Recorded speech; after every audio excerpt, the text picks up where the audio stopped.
here is disturbing, unnerving, but it's necessary. Let's get to it.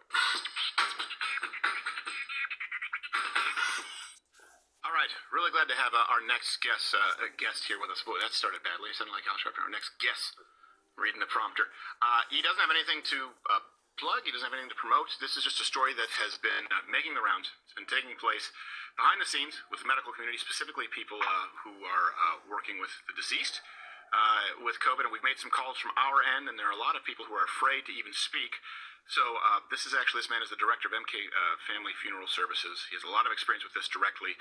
Mr. John Looney, thank you for being here, sir. You're more than welcome. Thanks for having me on.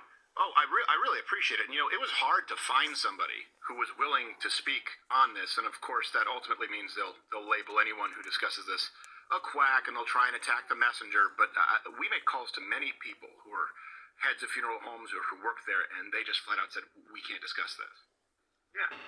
Yeah, there's a reason for that, because unfortunately, despite we allegedly live in democracies, you're not allowed to be honest.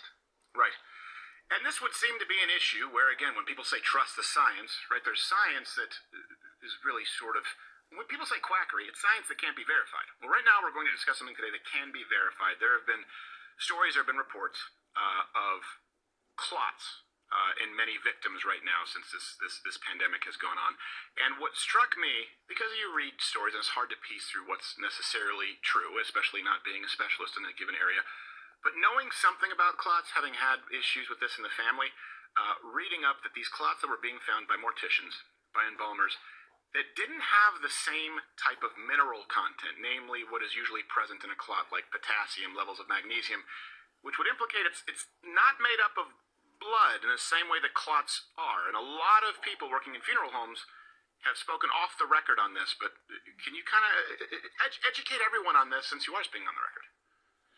Okay, so I was first kind of drawn to there being an issue with circulatory system very early on in COVID, because we heard a couple of reports of clotting and stuff like that, and it quickly went away. But during the pandemic, when people were coming in who were dying, clearly not from COVID, we were finding they were very difficult to embalm. We initially thought that our pump was playing up and that it wasn't perhaps attaining the pressure that it should be, etc. And then I watched a video by a guy called Richard Hirschman, who's an Alabama-based trade embalmer. So he's a funeral director, trade embalmer. He goes from funeral home to funeral home, and his job is to embalm. And he does a great amount of embalm, probably 1,000 a year, I think he said. And he has dozens and dozens of samples of this white growth that's grown inside people.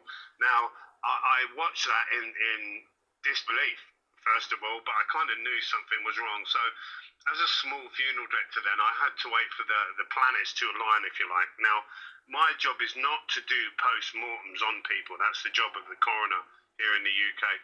But there are two different types of death. We have an expected death and an unexpected death. Now, with unexpected deaths, especially in young people who die suddenly, they're given what's called a post-mortem. Mm-hmm. This is done by the coroner. That coroner then releases the body to us, pending toxicology and histology and stuff like that, where they try and ascertain the cause of death. Now, when these people come to us, we are often asked to embalm them, especially in the case of this one young man who was 30. He passed away suddenly, no comorbidities, he wasn't an ounce of fat on. I mean, the guy was 30 years old, he's fit as a fiddle.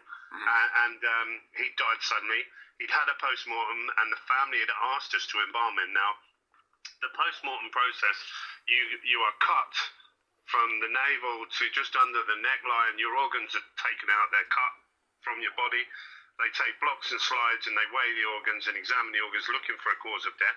When they finish doing the things they need to do, the organs are then placed inside a plastic bag that's then placed back in the cavity, and the cavity's sewn up. So when the deceased come to us, clearly their circulatory system has been compromised during the post-mortem process. It's been chopped about. So usually with an embalming, we would go into the carotid artery, just under the neckline. We would connect the pump one way and pump formaldehyde around the body, and that preserves the body. It's also pink in colour. So it gives colour to someone, who's passed away, and it makes them look more presentable and keeps them in better condition. And then we turn the pump upwards to the top half of the artery, and it does the face.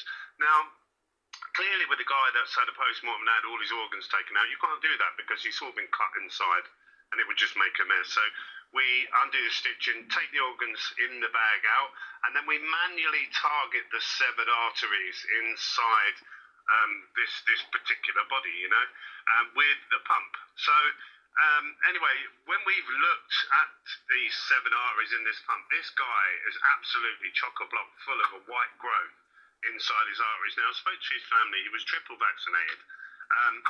Some of his arteries were kind of 80% blocked, where my embalmer had to physically remove the obstruction from the artery to be able to get the nozzle from the pump in.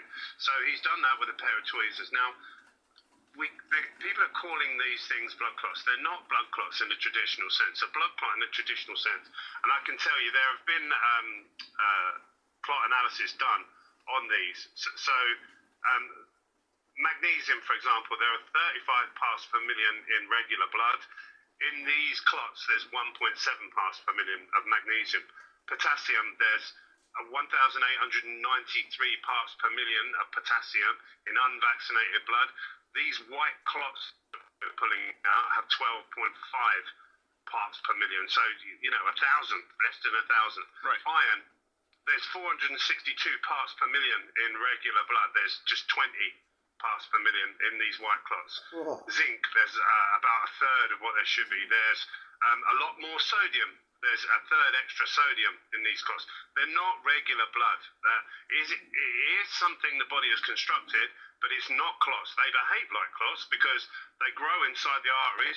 They form the shape of the arteries in much the same way. Have you ever seen on YouTube where somebody's very sadistically poured molten aluminium down a termite mound, and they've then dug away and they've got a perfect cast of the termite mound or the ant nest? That's what happens with this white growth. This white growth is growing inside these vaccine recipients, and it takes the shape, the exact shape of the artery very slowly over time. So let me explain. If I was to, first of all, I'll show you just a fraction of the sample that, can you see that clearly? I can see that clearly. Yeah, if you keep holding it there. Now you're saying you found this specifically in someone's artery. Yes, in a 30-year-old's artery. The biggest part was in his aorta, which was around, I would say, 85% blocked, and that's probably why he died. Can I ask you a question for the layman really quickly? What would a normal blood clot look? Would it be that size typically? Or? No, a normal blood clot would be very dark, and it would have the consistency of blancmange, where if I pressed my finger into it, it would just fall to bits. I could wash it down a sink. Right. These are very much like calamari in their consistency and their elasticity.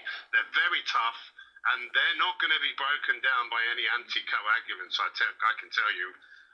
Now, if I open up 10 people, let's take 10 people, some of them will have arteries as big as my little finger, real big arteries. We call these kind of cattle arteries because they're huge. Right. They will have really low blood pressure as a direct result. Some of people will have arteries about like a straw, and everything in between is a broad spectrum. Now, if you take 10 kids and they're all born on the same day, they're all going to grow at different rates. So if we've got a situation where vaccine recipients are growing this stuff inside their arteries, and they are, it's been proven beyond a doubt. Have a look at Richard Hirschman. He's got dozens of samples that he's shown and documented from deceased vaccine recipients. Now, different people will grow this stuff at different rates. If you grow this stuff inside your body quite swiftly and you have narrow arteries, the end result is clear. And this is why we're seeing a record number of footballers, athletes, and sportsmen either dying or being forced to retire.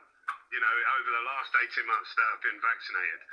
There have been busy Have any of those athletes or footballers, post-mortem, have any of them had these kinds of clots? Has that been? Now, so herein lies the problem. As